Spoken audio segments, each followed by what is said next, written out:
The desert sun burns white against the horizon. Heat shimmers across the sand, warping the outlines of armored vehicles parked in neat rows. The forward operating base is alive with movement. Soldiers jogging, instructors shouting, the grind of boots against gravel. At the edge of the training ground stands Lieutenant Aria Kane, slim, quiet, her uniform plain. A fresh recruit beside seasoned warriors, her expression unreadable, her silence a shield, but the silence makes her a target. "Hey, Patchwork!" The nickname cuts through the dry air.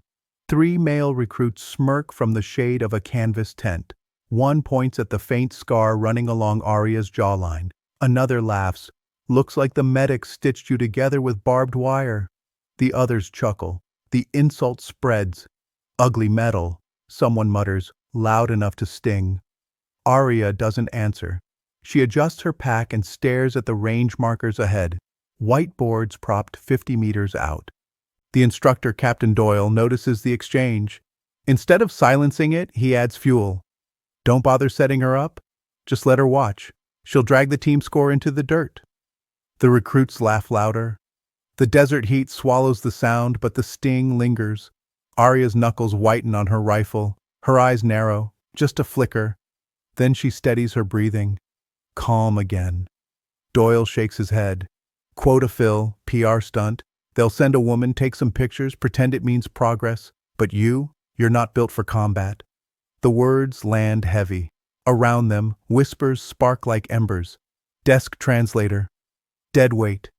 Mute. Arya lowers her gaze. She refuses to bite back, but inside something sharp and controlled coils tighter. The firing line forms. Soldiers' shoulder rifles, magazines clacking into place. Dust swirls with each step. Arya moves to the end of the line. Doyle blocks her path. "Didn't you hear me? Stand back. Just watch how real soldiers shoot." Her jaw tenses, but she obeys. She steps aside. The recruits take their shots. Rapid bursts. The boards splinter with bullet holes. Some hit, some miss. Shouts of pride and disappointment echo. When the smoke clears, Doyle calls the scores. Caldwell, 8 of 10. Reynolds, 7. Ortiz, 9. Then his eyes flick to Arya, standing in silence with her untouched rifle. And Kane, 0. Didn't even fire. Laughter erupts. Soldiers slap shoulders, some shake their heads in mock pity. "Ugly metal's useless," one says. "Send her back to filing papers." Arya breathes slow, her gaze fixed on the range.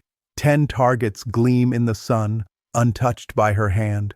She whispers so quietly only she can hear. "Not yet." The humiliation escalates. Hours later, inside the mess hall, the sting still lingers. Recruits eat and jeer across long steel tables. Arya sits alone, her tray untouched. "Hey, translator!" one soldier calls across the room. "Say something in Arabic." "Oh wait, you don't even talk." Roars of laughter. Arya doesn't look up. She keeps her fork steady, cutting through the gray slab of meat. Her silence provokes another jab. Captain Doyle, striding past with a coffee mug, pauses by her table. His voice sharp. "You froze once, didn't you? Combat zone. I read the report. Enemy fire pinned your unit and you just stopped. That's not a soldier. That's a coward." The mess hall falls into a hush. All eyes on her. Arya's fork stills, her breath steady. She doesn't rise to defend herself, but her silence is a fuse. Doyle shakes his head, walking on. "You'll wash out before sunrise." The hall erupts in laughter again, crueler this time. The scar on her jawline burns under every stare. That night, under the harsh fluorescent light of the barracks, Arya sits on the lower bunk. She runs a cloth down the length of her rifle. Each stroke methodical, precise. The jeers echo in her memory. Ugly metal. Coward. Deadweight. But her eyes stay calm.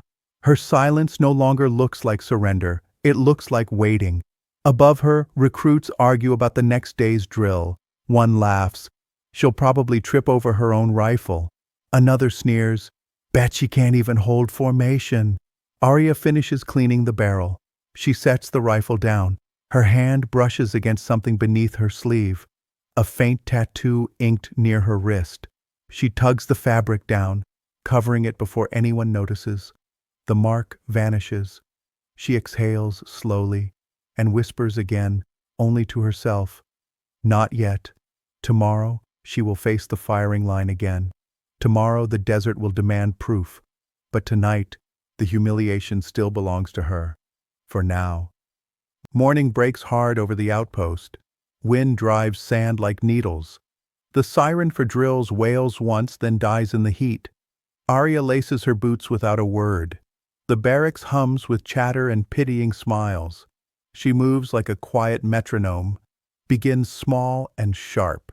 She exits to the motor pool, tasked to inventory radios and batteries. A private job, no audience required. Caldwell follows, smirking. Perfect. Desk work for a desk girl. Reynolds leans on a Humvee door. Careful patchwork, those radios bite. Arya checks serials, tags, charge levels. Her notebook fills with tiny exact lines. She tests a handset, listening to static hiss. Caldwell snatches the handset and toggles transmit. Testing, testing, anyone copy the coward? Laughter bleeds through the open bays. Arya reaches, calm. He lifts it higher. Say something in Arabic. Oh right, mute. She doesn't push or plead. She holds his gaze for one steady beat. Then she points to a warning placard near his elbow. Antenna extended. Fuel vapors. Step back. He scoffs, but steps. The crew chief rounds the corner, catches the scene, and scowls at Arya instead. Quit slowing my line. Move. Caldwell drops the handset into the dirt. The impact punches a crack through the casing. Oops. Arya kneels, dusts it off, and notes the damage number. She says nothing. The chief snorts. Bill it to training, and keep her away from my gear. Ends with a quiet blame, no proof, no defense. The sun climbs. On the gravel parade square, the obstacle course glints with steel and rope. Cameras perch on tripods for the battalion channel. A scoreboard flickers alive. 2 squads, Captain Doyle calls. 1 course. Clock decides everything. He scans the formation and smirks. Kane, you carry the med pack. Try not to freeze. Snickers ripple. A timer beeps. The first squad surges forward, vaulting walls, sliding under wire. Dust rises like smoke. Arya's squad waits at the line. Doyle wanders past her shoulder. When you lock up, at least fall to the side. Don't block the lane. The beep hits. They run. Arya moves smooth and quiet, medpack snugged tight. She takes the wall, plants a foot, and clears it. A camera swings, eager for failure. At the low crawl, Reynolds shoves past, kicking gravel into her face. Out of the way, patchwork. She slows 1 beat to cough the grit from her throat. The camera lingers. The scoreboard flashes a red delay. They reach the rope climb. Caldwell scrambles, then slips, boot clapping wood. Kane, stop staring and push me. Arya plants and braces. He steps on her shoulder without thanks. Laughter pops at the rope lane. A drone whirs overhead for the stream. Comments scroll on a tablet near the scorer. Quota girl. Mute medic. Coward cam. Arya ignores the drone. She plants, climbs, tags the bell, and drops. She doesn't celebrate. She doesn't pose. At the final sprint, the medpack strap snags a rebar stub. It jerks her sideways. The crowd erupts. The drone swoops lower. She frees it in one precise motion. She crosses the line last in her squad. The scoreboard pulses the gap. Doyle's smile is thin. There it is. She turns seconds into minutes. Caldwell throws an arm around Reynolds. Deadweight delivered. Their laughter chases her to the shade. With cameras, with edits ready for replay, clouds gather on the horizon. The wind sharpens. Afternoon brings a command tent briefing. Canvas snaps. Maps glow under red lights. The air tastes like dust and coffee. Inside, mid-level officers circle a table. The validator's chair sits empty, reserved for a visiting intelligence examiner. Rumor calls him Iron Bishop. Doyle presides for now. He taps a map with a pointer. Tonight's blackout drill. Comms windows here, here, and here. He glances at Arya standing against a pole. You don't need notes, Kane. There's nothing for you to do. A logistics captain clears his throat. Sir, she's assigned to medical standby. Doyle waves him off. Standby is generous. He points his mug at Arya. You froze under fire. The record stays on your jacket. Tonight, you stay out of the way. The officers nod, some eager, some uneasy. A junior lieutenant whispers, She shouldn't be in the tent. Doyle hears and doesn't correct him. He slaps a folder onto the table. Intercept schedule, courtesy of signals. A gust hits the tent. The folder skids, spilling a printed chart. Arya's eyes flick once, then drop. She kneels, gathers the pages, and lines the edges. Sir, she says to Doyle, voice low, your 2300 window overlaps a known burst. The tent stills. A few smirks return. Someone murmurs, translator thinks she's signals now. Doyle takes the sheet back, not looking at it. We're finished. Dismissed. Arya steps away, thread silent, back into the glare. The wind lifts grit against her sleeves. She pulls the cuff down, hiding that faint ink again. Behind her, the tent murmurs in tight circles. She's guessing. She wants attention. Freeze risk. The humiliation sticks like dust to sweat. It coats the day. It fills the cracks of every stair. Evening creeps in. The line of mountains turns black. The power-down order rolls across the base. Arya sits on a concrete step as the generators whine to silence. Stars ignite over the desert like a map no one else reads. She ties one last strap on the medpack. She breathes once, slow. Then she stands. Whatever waits in the blackout, she meets it without a word. The desert at night feels like another planet. No hum of generators, no headlights. The blackout drill swallows every sound. Only the crunch of boots on gravel and the restless hiss of wind across the wire. The base seems blind, vulnerable. Inside the command tent, maps glow under red lamps. Radios sit ready, silent for now. Sweat and dust mix into the air like grit between teeth.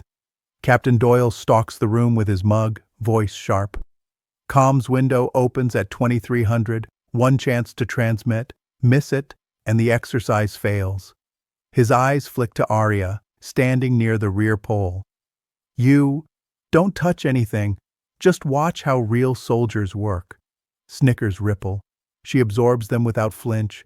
Then the static comes, a whisper of noise across the console, too faint for most ears. A pop, then a tremor, then silence again. The operator shrugs. Glitch in the feed. Another flicker. 2 short bursts. A pause. Then one longer tone, buried under static. The second operator frowns, tapping the dial. Probably interference. Doyle waves them off. Ignore it. Focus on the schedule. But at the rear, Arya's head tilts, listening as if someone called her name from miles away. Her breath slows, her eyes sharpen. She steps forward. That wasn't interference, that was traffic. The tent quiets for a second, then bursts into muffled laughter. Caldwell smirks. What, ghosts sending Morse code? Reynolds adds. Careful, Patchwork. Don't want you to freeze again. Doyle sneers. You don't know what you're hearing. Step back. But Arya doesn't retreat. She leans over the console, her voice calm, precise. 2 short, 1 long, 11-second interval, it's repeating. The operator checks the log. There's barely a tremor, tiny spikes lost in the noise. He frowns, but shrugs. Could be random. Arya grabs a scrap pad. She begins writing. 2240, 2 short, 1 long. 2251, same. 2302, same. Her handwriting is clean, military exact. Another burst crackles through the speakers. She circles it without hesitation. Pattern confirmed. 4 cycles now. Doyle folds his arms. Coincidence. Don't play signals intelligence with my drill. Arya's eyes don't waver. It's not coincidence. It's a handshake. Someone's testing burst comms within 50 kilometers. The room freezes. One lieutenant whispers, "If that's true, we're being shadowed right now." The operator looks at Doyle. "Sir, should we?" Before he can finish, the tent flap opens. Heavy boots. Silence follows. General Harland, the Iron Bishop, steps in. His reputation enters before his body does. Cold eyes, hair silver at the edges, uniform immaculate. He radiates the kind of authority that makes even seasoned officers straighten by reflex. "Report," Harland says. His voice is gravel, low, but it cuts through the room like a blade. Doyle stiffens. "Routine drill, sir. No issues." But Harland's eyes land on Arya. He's already noticed the pad in her hand, the circles, the precision. "What do you have, Lieutenant?" Arya doesn't flinch. She holds up the pad. Burst signal, 2 short, 1 long, 11-second cycle, repeated 4 times since 2240. Recommend directional scan before the 23-1 window. The silence is thick. You can hear the desert wind pressing against the canvas walls. Harland studies the pad. His brow furrows, his jaw sets. He looks at the operator. "Run it, now!" The operator's hands fly across dials. Screens flicker alive. The faint pulses spike clearly, undeniable now. The log scrolls, 2 short, 1 long, over and over. Murmurs spread across the tent. One officer mutters, "Encrypted handshake." Another whispers, "Close, too close." Harland lifts his gaze. His voice carries finality. "She's right. That's not noise. That's an enemy test signal hidden under our blackout drill." The tent erupts. Operators scramble. Officers crowd the screens, questions firing in every direction. Doyle stands frozen, the color draining from his face. I thought it was static." Harland's eyes snap to him, cold and cutting. "You thought wrong." And she saw it. He turns back to Arya, nodding once. "Good catch, Lieutenant. You just saved this exercise from turning into a disaster." For the first time, the laughter dies. For the first time, silence favors her. Arya doesn't smile. She simply lowers her gaze, her hands folding the pad shut. Calm, controlled, waiting. But the tide has shifted. They mocked her scar. They mocked her silence. Yet when it mattered, she heard what no one else could. The first proof has been laid. And the night is far from over. The blackout drill rumbles forward. Every generator stays cold. Every light stays dark. The desert feels alive with hidden eyes. Inside the command tent, tension climbs. Operators whisper. Dials twitch. Each crackle of static now sounds like a threat. General Harland, the Iron Bishop, stands at the center. His stare is fixed on the scrolling comms log. His presence is gravity. Every officer orbits his silence. Arya remains near the corner, shadowed, her pad pressed flat against her side. She looks ordinary, forgettable, except she's the only reason they're still listening to the night. A new spike cuts across the net. Not just 2 short, 1 long. Now an overlay. Tiny variants in the cycle, one barely audible. The operator frowns. "Malfunction?" Arya steps forward, her eyes sharp. She points at the graph. "No, that's a location shift. They're adjusting transmit angle." Doyle scoffs, still bitter. "You think you're running this drill? Sit down, Kane." Harland doesn't look at Doyle. His voice cuts. "Explain." Arya flips her pad open, sketching quick lines. Triangulation marks. They're sweeping azimuth by 2 degrees every cycle. That's not chatter. It's a test pattern, directional probe. The operator recalibrates, eyes widening as the signal's movement plots across the board. The arcs line up with Arya's scribbles, almost exact. Gasps stir. Officers murmur, "How the hell did she—" Harland raises a hand. The tent falls quiet. He studies Arya's rough map. His jaw flexes once, then he says evenly, "She's right, that's textbook reconnaissance. Someone's painting us." Doyle shifts, sweat running at his collar. His authority shrinks by the second. The comms net sputters again, this time a sharp burst. The operator jolts back. "Encrypted block, sir. Unknown origin." Static flares. Then silence. Arya listens. Her lips move, silently counting beats. Her hand tightens on the pad. 17 characters. Rotating substitution. First half is filler. The room freezes. Harlan's head snaps toward her. You can read it? Arya's voice is steady, almost flat. I can break it. Doyle barks, incredulous. Impossible! That's high-grade cipher. Arya kneels by the console, writing fast. She doesn't pause. She doesn't cross out. Her pencil races. In under 2 minutes, she sets the pad on the table. Message fragment, Phase 1 test. Transmission window stable. Proceed secondary at Oro 300. The operator stares. He checks against machine output. Still scrambling, no result. His jaw drops. She cracked it by hand. Whispers surge like wind through dry grass. The officers glance at each other, disbelief shifting into awe. Harlan lifts the pad, reading the decoded line aloud. His eyes burn with recognition. That's enemy doctrine. They're running live alongside our blackout. He looks directly at Arya. You've just exposed a hostile op in real time. Validation lands. The tent is silent except for the scratching wind. Doyle tries to speak, but his voice breaks. She could have guessed. Harlan's gaze cuts him in half. Enough. He turns, his voice carrying steel. Mark this drill. Validation complete. Lieutenant Kane identified structured burst signals, triangulated sweep angles, and decrypted hostile cipher in minutes. He faces the officers, his tone final. That's not coincidence. That's skill. That's intelligence training of the highest order. And you? His eyes lock on Doyle. Mocked it. The tent is dead still. No laughter now. Only the weight of respect crawling in where scorn once lived. Arya doesn't gloat. She doesn't smile. She simply closes her pad, slips it under her arm, and waits. The proof has shifted the battlefield. What began as humiliation now cracks into revelation. The base knows she is not what she seems.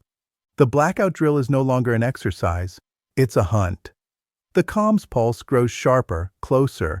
Each burst a needle through the static. Outside, the desert wind screams against metal sheets, and boots scrape gravel as squads scramble into position. Inside the tent, the officers argue in sharp whispers, panic leaking into their voices. What if they're inside 50 clicks already? They'll intercept our convoy routes. We don't even have a counter-sweep plan. Captain Doyle slams his mug down, trying to reclaim command. Quiet. We'll hold until we get machine confirmation. Confirmation? General Harlan's voice cuts him like steel. She already confirmed it. All eyes turn to Arya. She stands in the shadows, rifle slung, pad closed under her arm.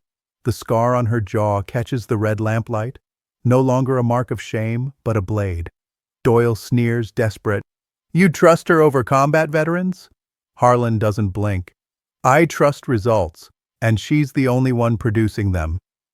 The comms crackle again, stronger this time, layered with hidden cadence. A hostile signal, but clearer now, brazen. Operators tense. Sir, it's not just a test anymore. They're pushing live traffic through our blackout net. Silence falls. The officers freeze, unsure. Arya steps forward, calm, controlled. She takes the headset from the operator's trembling hands. Her voice is quiet, precise.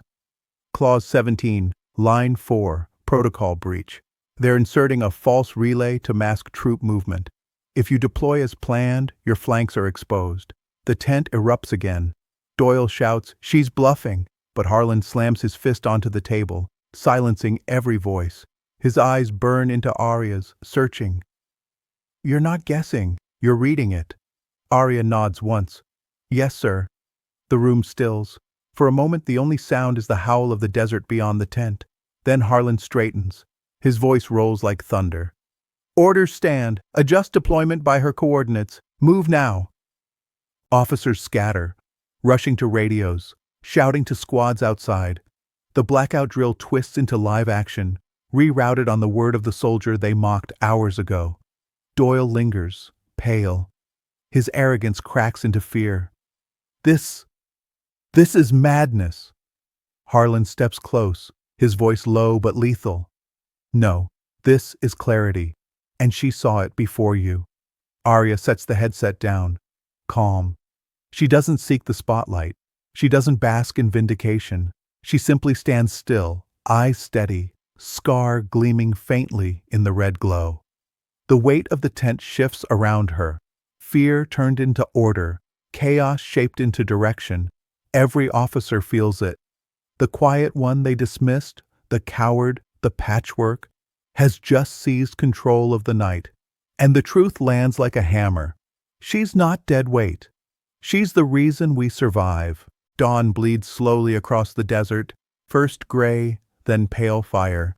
The base stirs under the thin glow of a new day. Generators roar back to life, lights flicker on, and the blackout drill ends. But everyone knows it wasn't just a drill anymore. Something real happened in that silence, something that could have broken them, if not for her. On the parade ground, the squads assemble, boots crunching in unison. Dust hangs like smoke in the morning light. Captain Doyle stands stiff, eyes hollow, stripped of the swagger he wore only hours ago. He doesn't speak. He doesn't dare. General Harland walks the line, his presence sharp as a blade. He stops in front of Arya. Every soldier watches. "Lieutenant Kane," Harland says, his voice carrying over the formation. "You were mocked, dismissed, branded a liability." He pauses, scanning the faces of those who laughed the loudest. Then he turns back to her. "But you saw what others refused to see. You heard what others ignored. You cracked what machines could not. You saved this base." His words hang heavy in the morning air. Then slowly he salutes. The gesture is deliberate, public, absolute. A murmur ripples through the ranks. Then one by one soldiers raise their hands. Salutes spread like fire until the whole formation stands at attention, their respect undeniable. Arya doesn't smile. She returns the salute with quiet precision, then lowers her hand. Calm, still, steady. The scar on her jawline gleams in the sunrise. Not shame, not weakness, but proof of survival. The morning horn blows. The squads disperse. Yet the story of that night, the woman they mocked, the soldier who proved them wrong, will ripple far beyond this desert. Because under pressure, under humiliation, under silence, she rose. And if her story speaks to you, then take this with you. Never measure yourself by their laughter. Measure yourself by your proof.